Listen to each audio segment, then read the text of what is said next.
Assalamualaikum warahmatullahi wabarakatuh. Selamat siang semuanya. Apa kabar siang ini? Sehat ya? Oke, Bu Ari berharap kita semua selalu dalam keadaan sehat. Amin.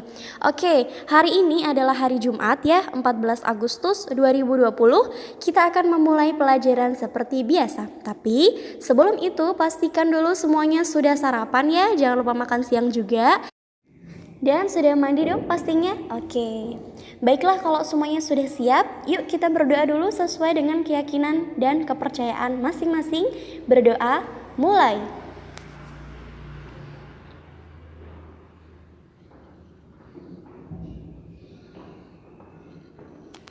Selesai.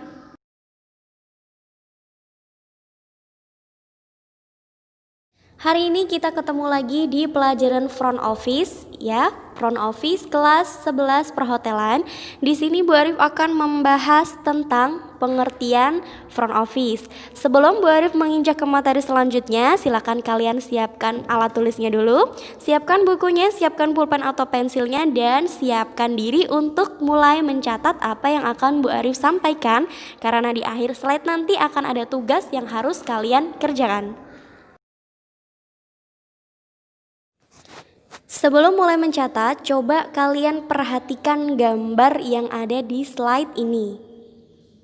Gambar ini adalah gambar mengenai layanan front office atau kantor depan sebuah hotel. Gambar ini merupakan bentuk layanan front office pada seorang tamu hotel yang akan memesan sebuah kamar. Tamu tersebut dilayani dengan ramah dan sopan oleh para staf front office.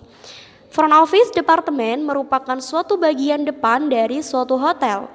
Front office departemen sering pula disebut sebagai selling room atau penjual kamar. Front office atau kantor depan sering disebut sebagai cermin dari kualitas suatu bisnis perhotelan. Hal itu dikarenakan saat pertama kali tamu masuk, pelanggan dan turis memasuki suatu hotel tentu akan menuju ke bagian front office ya.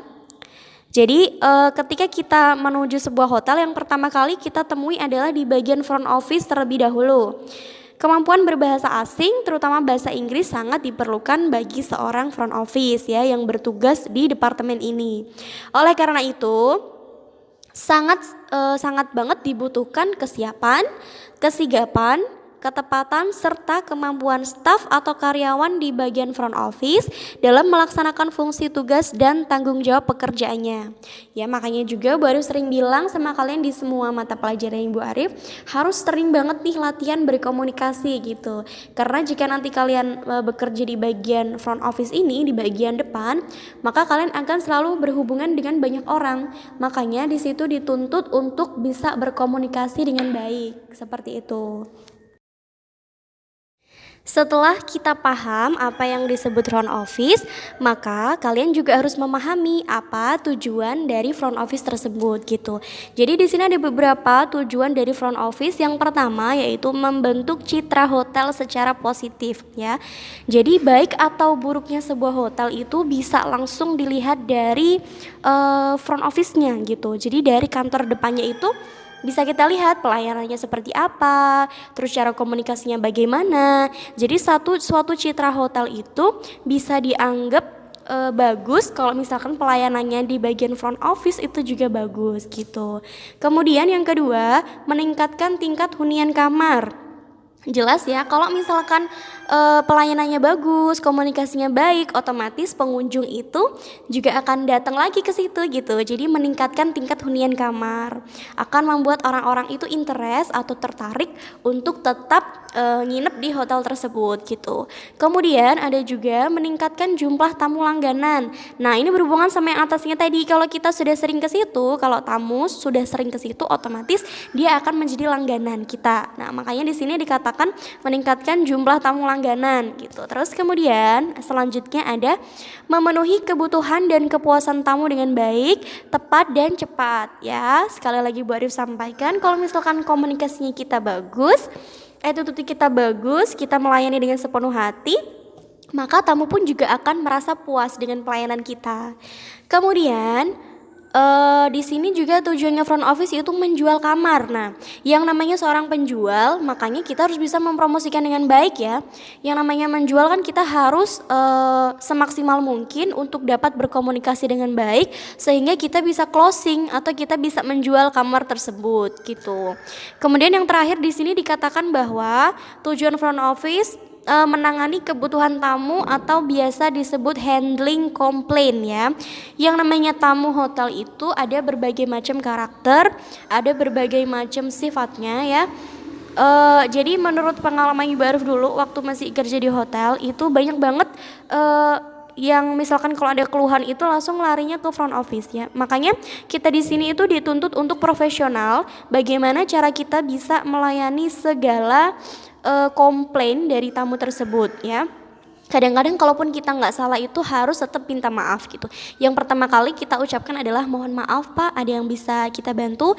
Mohon maaf Pak, barangkali nanti bisa diselesaikan atau bisa dibantu dan sebagainya gitu. Jadi benar-benar kita itu harus cool down gitu, harus kalem, harus attitude-nya bagus, pokoknya harus bagaimanapun harus tetap meminta maaf dulu ya, meskipun kadang-kadang kita nggak salah dan kadang-kadang di dalam hati itu sebel gitu ya, orang nggak salah kita kok gitu ibaratnya ya. Tapi tetap aja yang namanya profesionalitas kerja, apalagi kita kerjanya di bagian front office, itu benar-benar dituntut harus bisa menangani semua handling komplain dari pengunjung tersebut seperti itu. Jadi dituntut untuk harus tetap profesional apapun, meskipun kita itu tidak salah. Meskipun itu bukan dari kesalahan kita, tapi yang namanya tim, meskipun itu kesalahan teman kita ya, yang namanya tim harus tetap bisa saling mensupport gitu. Pokoknya intinya tujuan front office itu menangani kebutuhan tamu dan handling semua komplain dari pengunjung.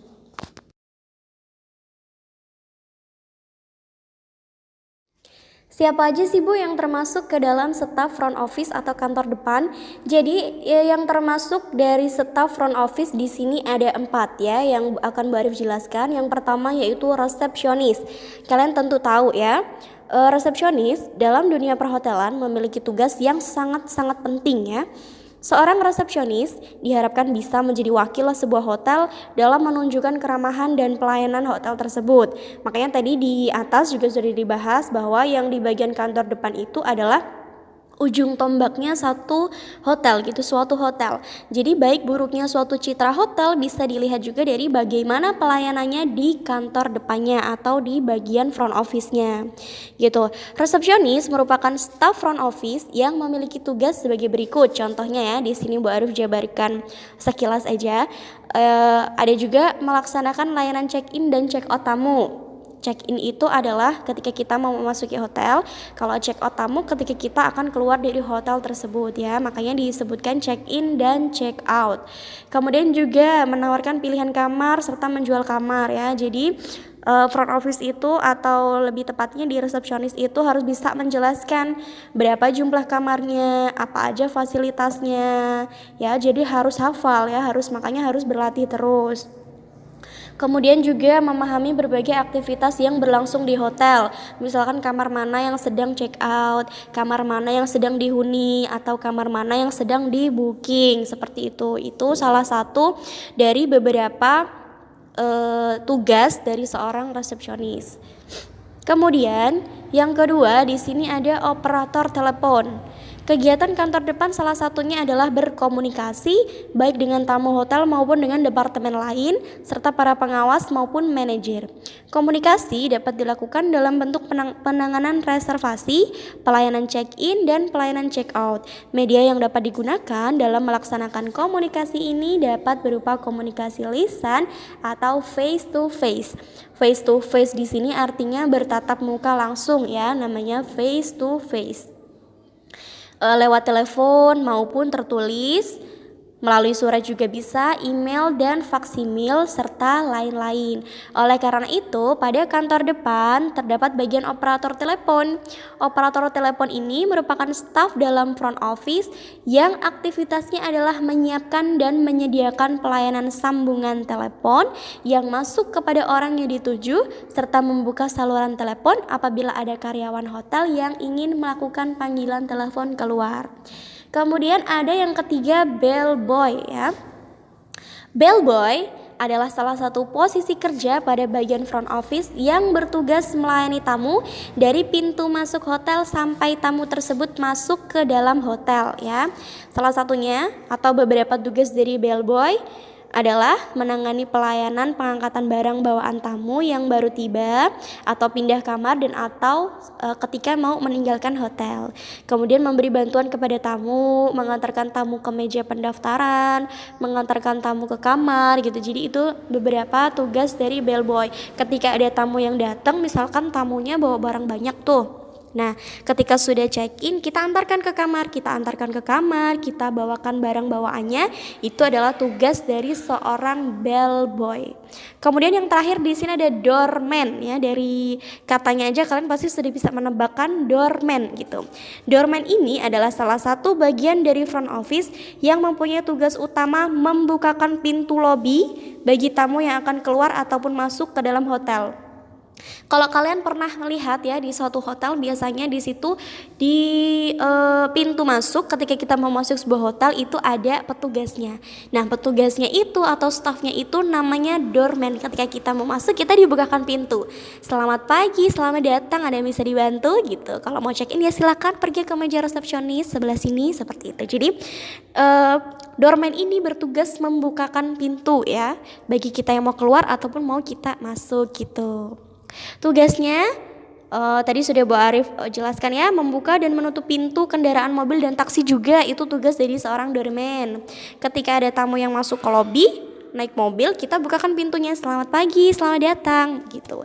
Kemudian yang kedua ada membukakan pintu bagi tamu dan menjaga pintu utama tetap bersih dan rapi, itu adalah tugasnya dari doorman. Kemudian juga mengatur lalu lintas dan parkir kendaraan di hotel, membantu tamu untuk memanggil taksi. Jadi itu tugasnya doorman. Setelah melewati doorman nanti akan ketemu sama bellboy. Setelah ketemu sama bellboy kita diarahkan ke resepsionis begitu ya. Sampai sini Bu Arif harapkan kalian bisa memahaminya. Kita move ke slide selanjutnya.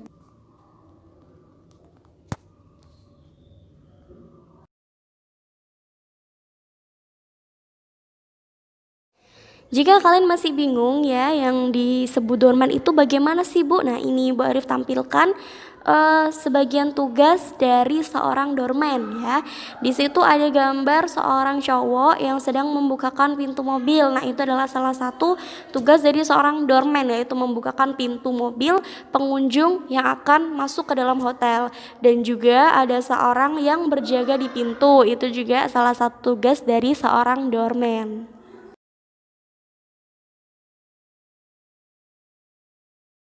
Di slide ini adalah gambaran tugas dari seorang bellboy.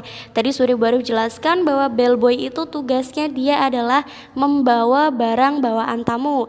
Jadi nanti jika kalian bertugas sebagai seorang bellboy, kalian tugasnya akan mengantarkan barang ini ke kamar tamu yang sudah dipesan melalui resepsionis ya.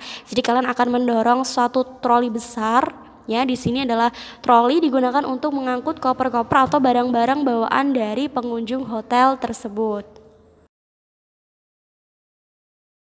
Setelah mendengar beberapa paparan dari yang Bu Arif jelaskan tadi di atas, Bu Arif akan memberikan tugas. Di sini tugasnya adalah silakan kalian mencari informasi tentang perbedaan hasil front office yang dilaksanakan di hotel berbintang 5 dengan hotel berbintang 3. Apakah pelayanannya itu berbeda atau sama? Silakan kalian cari tahu bagaimana hasil kerjanya dari front office di hotel berbintang 5 dan juga hotel berbintang 3. Silakan nanti ditulis di buku tulis front office. Dikumpulkannya kapan Bu? Dikumpulkan kalau misalkan kita ketemu dan bertatap muka gitu. Jadi disiapkan saja tugasnya. Nanti terkait dikumpulkan kapan akan Bu Arif informasikan di grup WhatsApp. Terima kasih yang sudah mendengarkan atau melihat ya video presentasi yang Bu Arif sampaikan. Terima kasih juga sudah meluangkan waktunya, dan jangan lupa tugasnya dikerjakan, tetap jaga kesehatan dan jangan lupa ibadah, and see you again. Wassalamualaikum warahmatullahi wabarakatuh.